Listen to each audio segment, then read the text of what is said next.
अच्छे से हो जाए। आशीर्वाद हम करें, आशीर्वाद की जरूरत ही नहीं है। 3 के भाग्य का धन हर व्यक्ति को मिलता है। पहला बहन बेटी के भाग्य का, दूसरा गौ माता के भाग्य का, तीसरा संत और ब्राह्मण के भाग्य का। अगर आपके घर में बहन बेटी आ रही है, आपके घर में बहनें आ रही हैं, आपके घर में बेटी ने जन्म लिया है, तो उसके भाग्य का धन तुमको जरूर मिलेगा। दूसरे नंबर पर गौ माता अगर तुम्हारे घर में है, या तुम गाय को 1 रोटी दे रहे हो, गौ माता की सेवा कर रहे हो, भले तुम्हारी गरीब परिस्थिति है, भले तुम्हारे पास में कुछ भी नहीं है, तो भी तुमने अगर गौ माता की सेवा करी है, गाय को 1 रोटी दी है, गाय को चारा दिया है, गाय की सेवा करी है, तो उसके भाग्य का धन तुमको जरूर मिलेगा।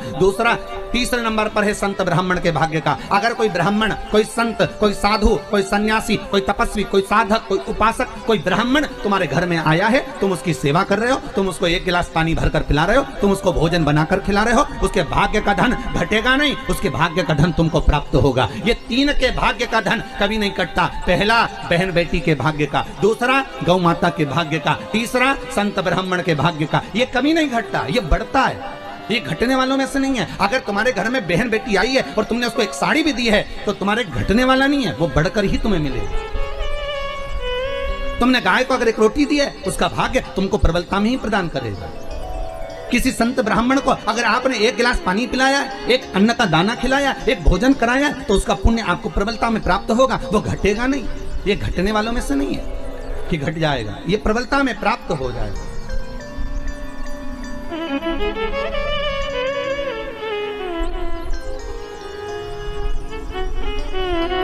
कई लोग कहते हैं भगवान ने कृपा करी, हमारे घर में तो बेटा हो गया, बेटी नहीं है, भगवान की कृपा थी कि बेटी नहीं है। हम कहते हैं किस्मत वाले नहीं हो, भाग्य बेकार है आपका अगर तुम्हारे घर में बेटी नहीं है।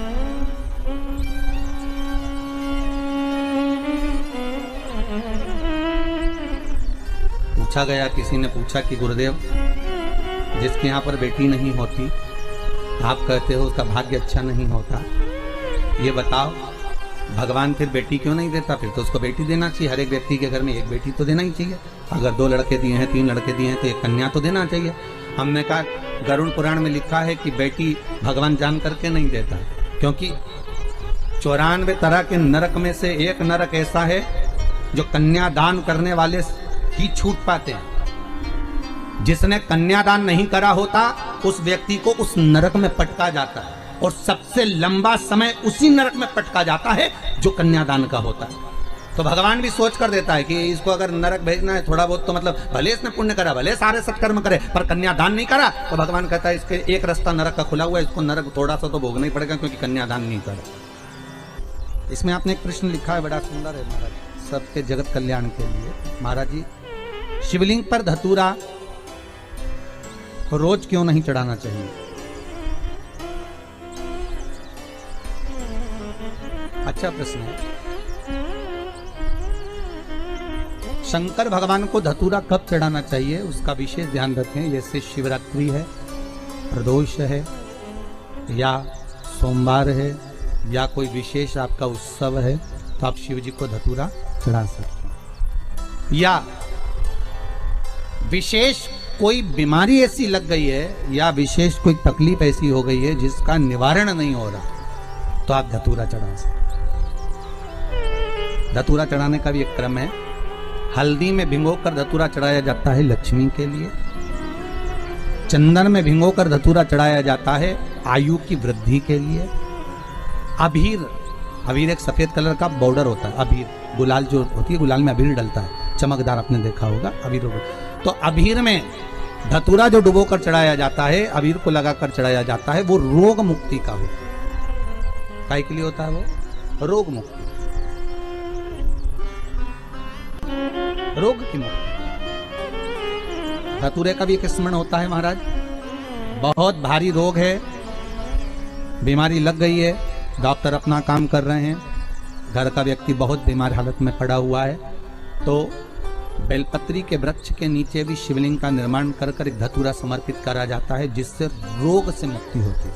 उसमें ना तो हल्दी लगाई जाती है, ना चंदन लगाया जाता है, ना अबीर लगाया जाता है, केवल धतूरा चढ़ाया जाता है। रोग। श्री शिवाय नमस्तु। अहंकार से वंचित हो जाएगा, पर देवता पुत्र हैं और शंकर इनके पिता हैं। और आज देवता कर करें कि आपने विष पिया तो कौन सा बड़ा काम कर दिया। पार्वती जी की आंख में जल भर गया, आपके सामने अमृत का पात्र तक नहीं आया। देवता विष लेकर आ गए पर अमृत लेकर आपके सामने नहीं आए, और वो अमृत देवता खुद पी गए, और आज आपके सामने आकर करें कि आपने करा क्या। पार्वती जी कहती है मैं जानती थी ये सब बात, इसलिए मैं आपको मौन कर रही थी, चुप कर रही थी कि मत पियो इस विष को, मत पियो इस विष को। संसार बड़ा विचित्र है, बड़ा विचित्र।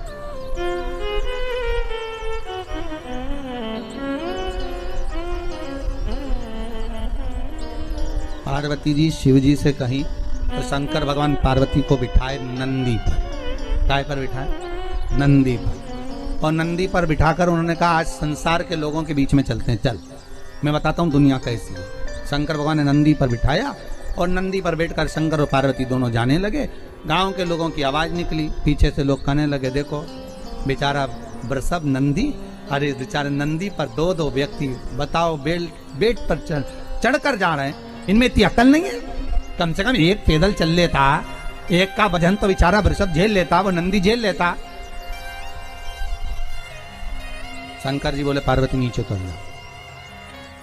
दोनों नीचे उतर गए, नंदी को पकड़ कर जाने लगे। फिर आगे गए तो दूसरे गांव के लोग बोले कितने मूर्ख हैं, साथ में जब नंदी है तो बैठ के जाने में क्या दिक्कत है इनकी, पैदल चलने से क्या फायदा।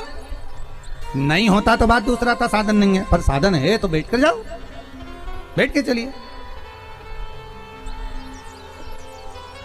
शिव जी बोले पार्वती अब एक काम करो, अब तुम अकेली बैठ जाओ, मैं तुम्हें लेकर चलूं। दूसरे गांव में पहुंचे तो दूसरे गांव के लोग बोले बताओ कैसा लुगाई का गुलाम है, पत्नी को बिठा कर ले जा रहा, खुद पैदल चल रहा, गजब।